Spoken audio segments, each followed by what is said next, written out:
B J P സ്ഥാനാർത്ഥി കേരളത്തിലെ B J പിയുടെ ക്രൗഡ് പുള്ളറായിട്ടുള്ള ശോഭാ സുരേന്ദ്രൻ പാലക്കാട് തോൽക്കാനാണ് സാധ്യത എന്നതാണ് നിലവിൽ കിട്ടുന്ന ചില സൂചനകൾ അല്ലെങ്കിൽ നമുക്ക് മനസ്സിലാക്കാൻ സാധിക്കുന്നത്.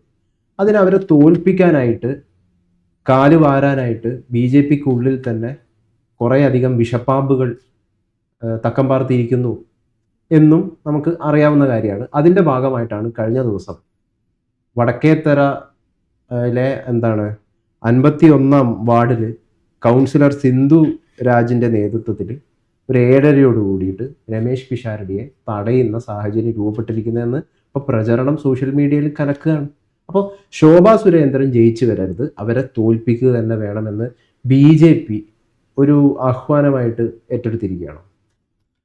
ബി ജെ പി നമ്മൾ ഈ സ്ഥാനാർത്ഥി രംഗത്ത് വരുമ്പോൾ നമ്മൾ എതിർ സ്ഥാനാർത്ഥികളെ വിലയിരുത്തിയിട്ട് ഞാൻ നിരീക്ഷണം നടത്തി, അല്ലെങ്കിൽ എൻ്റെ ഒരു അനാലിസിസ് എന്താണെന്ന് വെച്ചാൽ പാലക്കാട് ശോഭാ സുരേന്ദ്രൻ ജയിക്കും.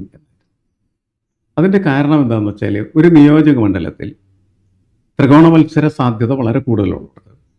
വരുന്ന 3 സ്ഥാനാർത്ഥികളും ഈക്വലി കോമ്പറ്റൻ്റ് ആണെങ്കിൽ മാത്രമാണ് അതാത് പാർട്ടികൾക്ക് അവരുടെ വോട്ട് കീപ്പപ്പ് ചെയ്യാൻ പറ്റും. പാലക്കാട് സ്ഥാനാർത്ഥി നിർണയം കഴിഞ്ഞപ്പോൾ നമ്മൾ കണ്ടത് എന്താണെന്ന് വെച്ചാൽ ശോഭാ സുരേന്ദ്രൻ എന്ന് പറയുന്നത് സ്റ്റേറ്റ് ലെവൽ സ്റ്റാച്ചറുള്ള, വേണമെങ്കിൽ ബി ജെ പിയുടെ ഒരു നാഷണൽ ലീഡറാണ്, ദേശീയ നേതാവാണ്. ആ ദേശീയ നേതാക്കളോട് മത്സരിക്കുന്നത് ഇടതുപക്ഷത്തിൻ്റെ ഭാഗത്തുനിന്നുള്ള ഒരു വ്യവസായിയാണ്. രാഷ്ട്രീയത്തിൽ അദ്ദേഹം അംഗൻവാടി കുട്ടിയാണ്. രാഷ്ട്രീയത്തിൽ വ്യവസായശാലയിലും വ്യവസായത്തിലും അദ്ദേഹം ശരിക്കും പറഞ്ഞു കഴിഞ്ഞാൽ പോസ്റ്റ് ഗ്രാജുവേറ്റ് ആണെന്ന് വേണമെങ്കിൽ പറയാം.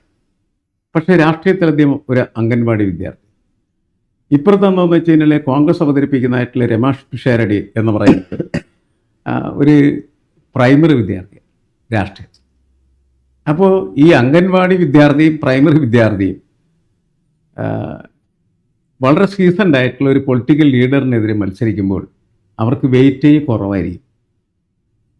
അല്ലെങ്കിൽ നമ്മൾ പിന്നെ ഈ തെരഞ്ഞെടുപ്പിനെ കുറിച്ച് സംസാരിക്കേണ്ട ആവശ്യമില്ല. കാരണം വോട്ട് ചെയ്യാൻ പോകുന്ന വോട്ടറിൽ ഒരു വിഭാഗം വോട്ടർമാർ എന്ന് പറയുന്നതാണ് ആരാണ് തെരഞ്ഞെടുപ്പിൽ ഒരാൾ വിജയിക്കേണ്ടതെന്ന് തീരുമാനിക്കുന്നത്.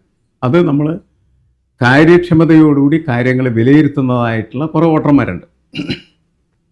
അവരാണ് തെരഞ്ഞെടുപ്പുകളെ അർത്ഥവത്താക്കി തീർക്കുന്നത്. അല്ലെങ്കിൽ തെരഞ്ഞെടുപ്പൊന്നും ഉണ്ടാവില്ല.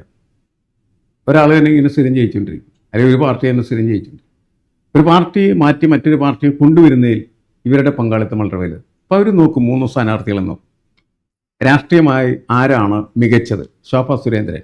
പാർട്ടി പ്രശ്നമല്ല, ജയിക്കാൻ സാധ്യതയുള്ളവരാണ് 3 പേരും. കാരണം ത്രികോണ മത്സരമാണ്. അങ്ങനെ അല്ലാത്തൊരു സ്ഥലത്ത് ശോഭാ സുരേന്ദ്രൻ കൗണ്ടബിൾ അല്ല.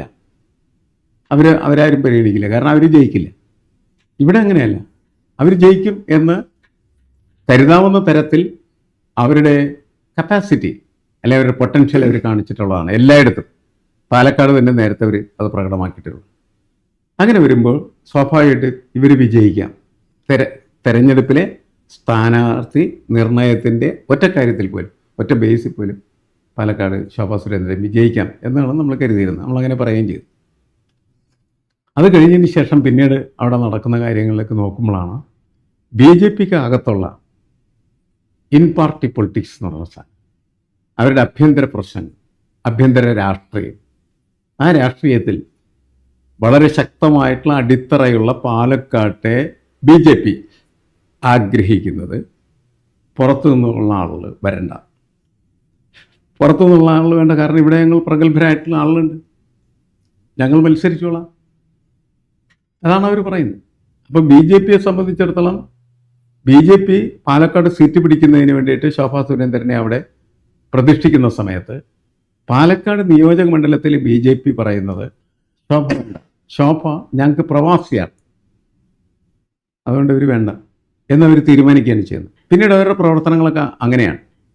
അവിടുത്തെ പ്രമുഖരായിട്ടുള്ള പല നേതാക്കളും ആദ്യ ദിവസം ശോഭയുടെ ഒപ്പം പോകാൻ പോലും തയ്യാറായിരുന്നില്ല എന്നുള്ളതാണ്. പിന്നീട് ചർച്ചയൊക്കെ നടത്തി അവരൊക്കെ വന്നു. ഇലക്ഷൻ നടക്കുക. ഇപ്പോൾ ഇലക്ഷൻ നടക്കുമ്പോൾ ഇലക്ഷൻ്റെ ഒരു പ്രത്യേകത എന്താണെന്ന് വെച്ച് കഴിഞ്ഞാൽ അതിലുപയോഗിക്കപ്പെടുന്ന ഓരോ ടാക്ടീക്സും നിർണായകമാണ്. നിർണായകം എന്ന് വെച്ചാൽ വിധി നിർണ്ണയിക്കുന്നതിന് സഹായകരമായിട്ടുള്ള ഘടകമാണ്. അങ്ങനത്തെ ഒരു ഘടകമാണ് ഇപ്പോൾ അവിടെ ഉയർന്നു വന്നത്.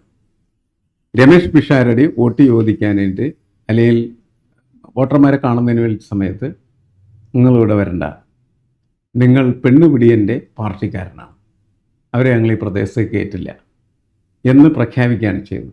അങ്ങനെ പ്രഖ്യാപിക്കുമ്പോൾ ഉണ്ടാകുന്ന അപകടം രമേശ് പിഷാരടി എങ്ങനെ അതിനോട് പ്രതികരിച്ചു എന്നുള്ളതാണ്. രമേശ് പിഷാരടി കൃത്യമായിട്ട് അവിടെ നിന്ന് പിൻവാങ്ങിപ്പോയി. കാരണം സ്ത്രീകളായിട്ട് ഏറ്റുമുട്ടി രക്തസാക്ഷിയാവേണ്ട എന്ന കൃത്യമായിട്ടുള്ള തിരിച്ചറിവാണ് പിഷാരടിയെ പിന്നോട്ടടിക്കുകയും രക്ഷപ്പെടുകയും ചെയ്തു. പിഷാരടി പോയതിന് ശേഷം പിന്നീട് ഈ പ്രശ്നം രാഷ്ട്രീയമായിട്ട് കോൺഗ്രസ് ഏറ്റെടുക്കുകയും അതിശക്തമായിട്ട് BJPക്കെതിരെ പ്രചരണം ആരംഭിക്കുകയും ചെയ്തു. അങ്ങനെ പ്രചരണം ആരംഭിക്കുമ്പോൾ അത് പിഷാരടിയുടെ മൈലേജ് വർദ്ധിപ്പിച്ചു. പിഷാരടിയെ വീണ്ടും തെരഞ്ഞെടുപ്പിലേക്ക് കൊണ്ടുവരുന്നതിന് സഹായകരമായി മാറി. പിഷാരടിയുടെ മൈലേജ് വർദ്ധിപ്പിച്ചതിന് പിന്നിൽ മറ്റൊരു കാര്യം കൂടിയുണ്ട്. അതിന് സഹായം ചെയ്തു കൊടുത്തത് തോമസ് ഐസക്കിനെ പോലുള്ള നേതാക്കളാണ്. കോമാളി എന്ന പരാമർശത്തിൽ അല്ല, അത് അതിക്കും മുമ്പ് ഉണ്ടായത്. അവരത് ചെയ്തു കൊടുത്തുകൊണ്ട് പ്രത്യേകിച്ച് കുഴപ്പങ്ങളൊന്നുമില്ല. കാരണം എന്ന് വെച്ചാൽ അവിടെ ജയിക്കാൻ പോകുന്ന സ്ഥാനാർത്ഥി എന്ന് പറഞ്ഞാൽ BJPയുടെ സ്ഥാനാർത്ഥിയാണ്. BJP ആണ് കോഷ്യസ് ആയിട്ട് പ്രവർത്തിക്കേണ്ടത്. CPM എന്ത് വേണമെങ്കിലും പറഞ്ഞു നടക്കാം, കാരണം അവർ ജയിക്കില്ല. അപ്പോൾ സ്വാഭാവികമായിട്ടും BJPയുടെ ഭാഗത്തു നിന്നാണ് പിഷാരടിക്ക് മൈലേജ് ഉണ്ടാക്കുന്ന ഒരു വാർത്തയും വരാൻ പാടില്ലാത്തത്. അതവർ നിർമ്മിച്ചു കൊടുത്തു. അതുകൊണ്ടാണ് പറയുന്നത് ശോഭയെ തോൽപ്പിക്കാനായിട്ട് പാളയത്തിൽ തന്നെ പട എന്ന് പറയാനുള്ള കാരണം അതാണ്. ചിലപ്പോൾ ശരിയാവണമെന്നില്ല, നിഷ്കളങ്കമായ രീതിയിലും ആ പ്രവർത്തനത്തിൽ ഏർപ്പെട്ടുകൂടായുമില്ല. പക്ഷേ പൊളിറ്റിക്കലായി നമ്മളെപ്പോഴും വിലയിരുത്തുന്നത് ഇത് അപകടകരമായിട്ടുള്ളൊരു സാഹചര്യത്തിലേക്ക് അവരെത്തിച്ചിരിക്കുന്നു. അതിൻ്റെ കാരണക്കാർ അവർ തന്നെയാണ്. ഇപ്പോൾ വ്യവസായിയായിട്ടുള്ള റസാക്ക്, അയാളുടെ വീഡിയോ ഇപ്പം പുറത്തു വന്നിരിക്കുക. രാഹുൽ മാങ്കൂട്ടത്തിൽ ജയിച്ചപ്പോൾ ആ ആഘോഷത്തിനൊപ്പം നിൽക്കുന്ന റസാക്ക്. അതെ, അയാൾ അതിനകത്തായിരിക്കും. എന്തുകൊണ്ട് ആര് തമ്മിലാണ്? എന്തുകൊണ്ട് പാലക്കാട് UDF ജയിക്കുന്നു? അതിന് വളരെ കൃത്യമായിട്ടൊരു ഉത്തരവുണ്ട്. 48,000 വോട്ടുകൾ എന്ന് പറയുന്നത് ന്യൂനപക്ഷത്തിൻ്റെ വോട്ടുകളാണ്, മുസ്ലിങ്ങളുടെ വോട്ടാണ്. ആ മുസ്ലിങ്ങളുടെ മുഴുവൻ വോട്ടുകളും UDFനാണ് കിട്ടുന്നത്. റസാക്ക് അതിൻ്റെ ചിഹ്നമാണ്, പ്രതീകമാണ്. അതുകൊണ്ടാണ് രാഹുൽ മാങ്കൂട്ടം മത്സരിച്ച് ജയിച്ച ഘോഷയാത്രയിൽ അദ്ദേഹത്തെ നമുക്ക് കാണാൻ പറ്റുന്നത്. അപ്പം ഡീല് UDFും LDFും തമ്മിലാണ്? അല്ല, ഇത് ഡീലിനെ കുറിച്ച് ചർച്ച ചെയ്യുന്നതിനേക്കാൾ ഉപരി ഈ 3 സ്ഥാനാർത്ഥികളിൽ യഥാർത്ഥത്തിൽ CPMൻ്റെ സ്ഥാനാർത്ഥി കാഴ്ചക്കാരനായി നിൽക്കേണ്ട സ്ഥിതിയാണല്ലോ അവിടെ ഉള്ളത്. കാഴ്ചക്കാരനാവണോ കളിക്കാരനാവണോ എന്നായിരുന്നു CPMൻ്റെ മുന്നിലുള്ള ചോദ്യം. CPM തീരുമാനിച്ചു, കളിക്കാൻ തീരുമാനിച്ചു. അങ്ങനെയാണ് റസാക്ക് അവിടെ സ്ഥാനാർത്ഥിയാവുന്നത്. ഈ റസാക്ക് പ്രതിദാനം ചെയ്യുന്ന ആ വോട്ടുകൾ മുഴുവനും, അതായത് കഴിഞ്ഞോണ മാങ്കൂട്ടത്തിൽ കിട്ടിയ വോട്ടുകളാണ്. അതിൻ്റെ ഒരു പകുതിയെങ്കിലുമൊക്കെ റസാക്ക് തോണ്ടിക്കൊണ്ടുപോയാൽ റസാക്കും അതേപോലെ തന്നെ ശോഭാ സുരേന്ദ്രനും തമ്മിലുള്ള മത്സരമായിട്ട് ആ മത്സരം മാറും. അതാണ് ആ മത്സരത്തെ ടേൺ ചെയ്യിപ്പിക്കുന്ന, ട്വിസ്റ്റ് ചെയ്യിപ്പിക്കുന്ന ഒന്നായി റസാക്കിന്റെ സ്ഥാനാർത്ഥി മാറുന്നത്. പ്രശ്നമില്ല. അങ്ങനെ ട്വിസ്റ്റ് ചെയ്യിപ്പിക്കണമെങ്കിൽ UDF നിർത്തിയ കാൻഡിഡേറ്റ് അത്രയും വീക്ക് ആയിരിക്കണം. പക്ഷെ ഇത് രമേശ് പിഷാരടിയാണ്. രമേശ് പിഷാരടിക്ക് ഇത് കവർ ചെയ്യാൻ പറ്റില്ല. കാരണം രമേശ് പിഷാരടിക്ക് ഈ ന്യൂനപക്ഷത്തിന്റെ വോട്ടുകൾ എത്രമാത്രം വാങ്ങാൻ കഴിയും? ഷാഫി പറമ്പിലുണ്ടായിരുന്ന 48,000 കിട്ടുമായിരുന്നു. മനസ്സിലായി? അതുകൊണ്ടാണ് ഈ റസാക്ക് അതിന്റെ കൂട്ടത്തിൽപ്പെട്ടവനായി മാറിയത്. മനസ്സിലായില്ലേ? ഷാഫി എപ്പോഴും ഉണ്ട് രമേശ് പിഷാരടിയുടെ കൂടെ പ്രചരണത്തിനൊക്കെ. ഷാഫി ഇയാളുടെ കൂടെ പ്രചരണത്തിന് നടന്നിട്ട് കാര്യമില്ല. മുസ്ലിങ്ങൾ അങ്ങനെയാണോ വോട്ട് ചെയ്യുന്നത്? നമ്മളിപ്പോൾ ഗുരുവായൂരത്തെ കാര്യം സംസാരിച്ചില്ല നേരത്തെ. മുസ്ലിങ്ങൾ എന്തിനാ മുസ്ലിങ്ങൾക്ക് പോയി വോട്ട് ചെയ്യണം? ഗോപാലകൃഷ്ണൻ എന്താ വോട്ട് ചെയ്തത്? ഗോപാലകൃഷ്ണൻ ചെയ്താൽ പോരെ? ചെയ്യില്ല. അവർ മുസ്ലിങ്ങൾക്ക് വോട്ട് ചെയ്യുള്ളൂ. ശോഭ തോൽക്കാനാണ് സാധ്യത. അല്ല, നമുക്കതിനകത്ത് ഉറപ്പൊന്നും പറയാൻ പറ്റില്ല. മുസ്ലിം വോട്ട് കിട്ടിയില്ലെങ്കിൽ ശോഭ തോക്കില്ലേ? മുസ്ലിം വോട്ട് കിട്ടിയില്ലെങ്കിൽ ശോഭ തോക്കാന്ന പ്രശ്നമല്ല. മുസ്ലിം വോട്ട് എങ്ങോട്ട് മാറുന്നുള്ളതാണ്. CPMൻ്റെ വളരെ ബേസിക് ആയിട്ടുള്ള വോട്ടിൻ്റെ ഒപ്പം മുസ്ലിങ്ങളുടെ ഒരു നല്ല വോട്ട് റസാക്ക് കൊണ്ടുപോയാൽ ശോഭ തോക്കുകയും കോൺഗ്രസ് 3ാം സ്ഥാനത്ത് പോവുകയും ചെയ്യാം. 3ാം സ്ഥാനത്തേക്കാണ് പോകുന്നതെങ്കിൽ ശോഭ ജയിക്കുകയും ചെയ്യുക, തോക്കുകയും ചെയ്യാം. അങ്ങനെ പറ്റുമോ? 3ാം സ്ഥാനത്തേക്ക് പോകും. അത് ഇങ്ങനെ ഈ വോട്ടാണ് നിയന്ത്രിക്കുന്നതെങ്കിൽ ആ വോട്ട് എങ്ങോട്ട് ഒഴുകുന്നുള്ള പ്രശ്നമല്ലേ. റസാക്ക് ബിരിയാണി കച്ചവടക്കാരൻ മാത്രമല്ല, അത് നമ്മൾ മനസ്സിലാക്കേണ്ട കാര്യമാണ്. അവരുടെ ഇടയിൽ നടക്കുന്ന ഒരാളാണ്, അവരിൽ ഒരാളായിരിക്കുന്ന റസാക്കിന് വോട്ട് ചെയ്താൽ എന്ത് ചെയ്യും? പ്രത്യേകിച്ച് കമ്മിറ്റ്മെന്റ് ഒന്നും ഇല്ല അവർക്ക്. എന്തായാലും SDPI വോട്ട് എവിടത്തേക്ക് പോകും, ജമാഅത്തി വോട്ട് എവിടത്തേക്ക് പോകും നമുക്കറിയാം സ്വാഭാവികമായിട്ടും. കാരണം BJPയെ തോൽപ്പിക്കുക എന്നുള്ളതാണ് ഇവരുടെ ഒറ്റ ലക്ഷ്യം. SDPയുടെ വോട്ട് ഏതായാലും ശോഭാ സുരേന്ദ്രന് കിട്ടില്ല. ജമാഅത്തിയുടെയും കിട്ടില്ല. ജയിക്കാൻ സാധ്യതയുള്ളത് ആരാണോ അതായത് ശോഭയ്ക്ക് പകരം ജയിക്കാൻ സാധ്യതയുള്ള സ്ഥാനാർത്ഥിയാണ് ആ സ്ഥാനാർത്ഥിക്ക് പോകാനുള്ള സാധ്യത.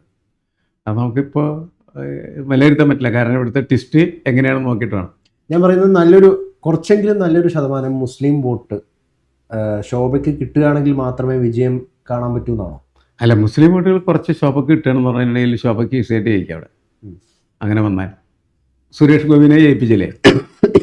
അല്ലെ, തൃശ്ശൂരിലെ ക്രിസ്ത്യാനികളാണ് മുസ്ലിങ്ങളാണ്, രണ്ടുപേരുണ്ട്. അവർ രണ്ടുപേരും വോട്ട് ചെയ്താണ്. പക്ഷേ ക്രിസ്ത്യാനികൾ എന്ന് പറഞ്ഞപ്പോൾ ആ ഒരു പ്രതിസന്ധിയും കൂടി ഉണ്ട്. പക്ഷേ FCR തീർത്തൊരു പ്രതിസന്ധി ഉണ്ട്. അതൊന്നും ഈ ഇൻഡിവിജ്വൽ മണ്ഡലങ്ങളൊന്നും ബാധിക്കാൻ സാധ്യതയില്ല, പ്രത്യേകിച്ച് പാലക്കാട് പോലെയുള്ള സ്ഥലങ്ങളിൽ. അവിടെ എത്രമാത്രം ക്രിസ്ത്യൻ വോട്ടുണ്ടെന്ന് നമുക്കറിയില്ല. ആ വോട്ടുകൾ വേണമെങ്കിൽ ശോഭയ്ക്ക് ചെയ്യുന്നതിലും തടസ്സങ്ങളുണ്ടാവണമെന്നില്ല. ഞാൻ പറയുന്നത് നമ്മുടെ ഇലക്ട്രൽ പൊളിറ്റിക്സിൽ ഒരുപാട് മാറ്റം വന്നിട്ടുണ്ട്. നേരത്തെ അങ്ങനെ ക്രിസ്ത്യാനികളും അതേപോലെ മുസ്ലിങ്ങളൊന്നും BJPക്ക് വോട്ട് ചെയ്യില്ലായിരുന്നു. ഇപ്പോൾ പക്ഷേ അവർ ചെയ്തോളേ. സുരേഷ് ഗോപിയുടെ കാര്യത്തിൽ അവരതാണ് പ്രകടമാക്കിയത്. അത് ശോഭയ്ക്ക് വേണ്ടിയും ചെയ്താൽ എന്ത് ചെയ്യും? ശോഭ ജയിക്കും. അപ്പോൾ ഈ വോട്ടുകൾ എങ്ങനെയാണ് അങ്ങോട്ടും ഇങ്ങോട്ടൊക്കെ പോകുന്നതെന്ന് പഴയ കാലത്തതുപോലെ വെറുതെ ഇരുന്ന് ചപ്പടാച്ചി പറയാൻ പറ്റാത്ത സ്ഥിതിയാണ് ഇപ്പോൾ നിലനിൽക്കുന്നത്. ഒന്ന് സോളിഡ് വോട്ടുകൾ കുറഞ്ഞുകൊണ്ടിരിക്കുകയാണ്. CPMന് മാത്രം ചെയ്യുന്ന വോട്ടുകൾ അത് കുറഞ്ഞു, കോൺഗ്രസിന് മാത്രം ചെയ്യുന്ന വോട്ടുകൾ കുറഞ്ഞു, BJPക്ക് മാത്രം ചെയ്യുന്ന വോട്ടുകളും എണ്ണം കുറവാണ് ശരിക്കും പറഞ്ഞിട്ട്. ബാക്കിയെല്ലാം ഇങ്ങനെ ഫ്ലോട്ട് ചെയ്യുന്ന വോട്ടുകളാണ്. ആ ഫ്ലോട്ടിംഗ് വോട്ട്സ് വർദ്ധിച്ചു കഴിയുമ്പോൾ പ്രവചനങ്ങൾ അസാധ്യമായി തീരും.